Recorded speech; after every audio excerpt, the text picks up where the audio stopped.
Hello Libra, Sun, Moon, Rising, and Venus signs. Kamusta kayo? Sana po'y nasa mabuti kayong kalagayan. Welcome back po sa Star Tarot. Kung bago kayo rito, welcome din kayo. Thank you for your support. I truly appreciate it. God bless you all. Libra, o na mensahe po ninyo ay Kat. Ayan.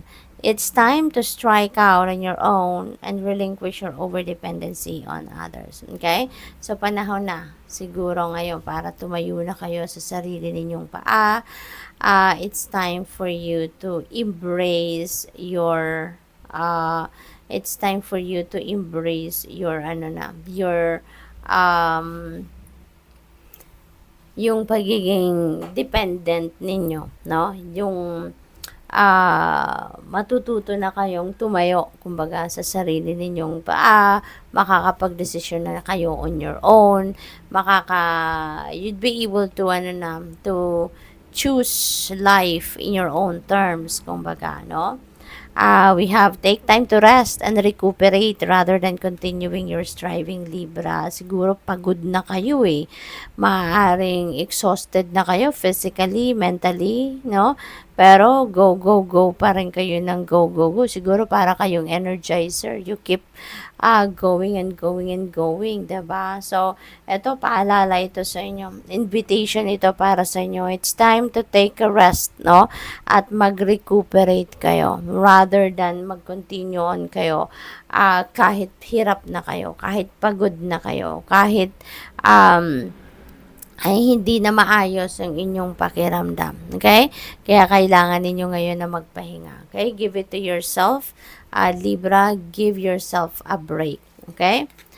We have humpback whale. Music is essential to your healing and well-being, whether singing, playing an instrument, or listening. Okay?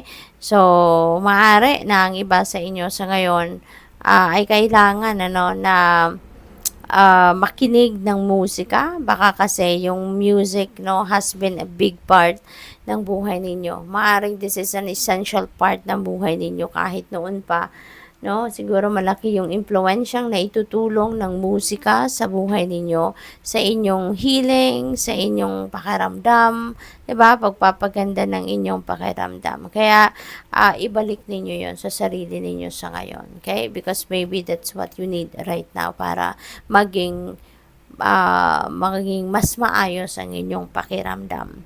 We have a spider. Trust the creative spark you're feeling and express it through writing stories that inspire and enlighten. Okay, so pagtiwala kayo sa inyong creative spark sa ngayon, no? Kasi maaaring meron kayong mga ideas ngayon, no? May mga creative ideas na lalabas sa ngayon sa isip ninyo at gamitin ninyo yon, no?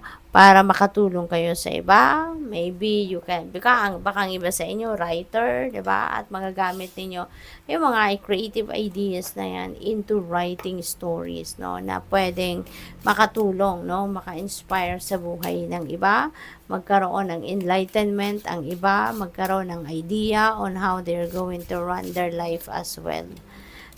We have, you are a miracle. Think about all of the million little things that had to happen to create you, no, Libra? Hindi ito madali, 'di ba?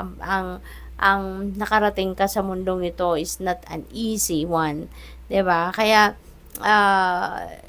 always remember that you are a miracle, no? At saka siguro din sa punto ng buhay ninyo sa ngayon, marami na din kayong natulungan, marami na din kayong mga taong nabigyan ng pagkakataon na mapasaya ninyo, yung gano'n. And siguro, no, there are also people telling you, no, at some point siguro sa buhay ninyo na naging blessing kayo sa buhay nila.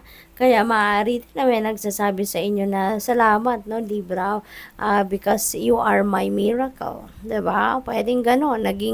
Meron kayong nagawang mabuti, no, sa ibang tao, and maybe you were highly appreciated to the extent na siguro itinuring ka nilang milagro, no, na dumating sa buhay nila. What else? We have live by faith, not by fear. Know in your heart and soul that God gave you the ability and courage to carry out great plans. Okay? Kaya wag kayong matakot. Kung meron kayong plano, no, meron kayong mga goals, meron kayong um, mga pangarap, 'di ba? Gawin ninyo 'yun, no? Bigyan na ninyo ng pagkakataon, no, ang sarili ninyo para magawa ninyo ang mga dapat ninyong gawin, 'di ba? Para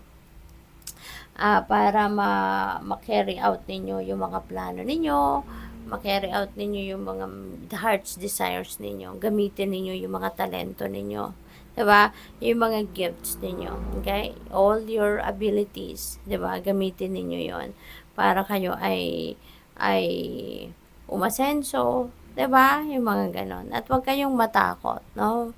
Never never fear about anything kasi kayang-kaya ninyo 'yan. We have the best way to fill your life with love is to open your heart and give love. Okay? So, totoo. Kapag punong-puno kayo ng pag-ibig, ng pagmamahal, and also you are going to, and you are showing it to the people, no, around you, di ba? Nagpapakita kayo ng pagmamahal, nagpapakita kayo ng pag-aalaga, no, sa ibang tao, 'di ba? Mas lalong yung parang binabalik din nila yon in the form of love din, 'di ba? Binabalik din nila yung kabaitan mo sa kanila, no? Maybe not the same way, no, na binibigay mo, pero yung effort ng mga tao, 'di ba, na yung parang pagpapasalamat din sa iyo of what you have done to them, 'di ba? Malaking bagay na din yun, yung maramdaman mo yung appreciation, 'di ba? What else? We have let go and let God. He's had a plan for you all along. Okay? Kaya ito yung maganda, no? Let go and let God. Wag na ninyong ipilit, no? Kung ano man yung mga gusto ninyo, bagus i-offer ninyo yan sa Panginoon, no? Allow God, 'di ba, to help you kung ano man yung bigat na pinagdadaanan mo, or kung ano man yung mga plano ninyo sa buhay, ano man yung mga goals ninyo na gusto ninyong matupad, no? I-release mo na yan, no? Ialay mo na yan sa Panginoon. Lift it all up to God and the rest of your spirit team, and just listen to His guidance. Makinig kayo sa kanyang gabay, because for sure, you will be led, no, to where you need to be, or you will be led to whatever it is that is meant for you, no, sa ngayon. So, good luck sa'yo. Thank you for watching. Love and light. Namaste.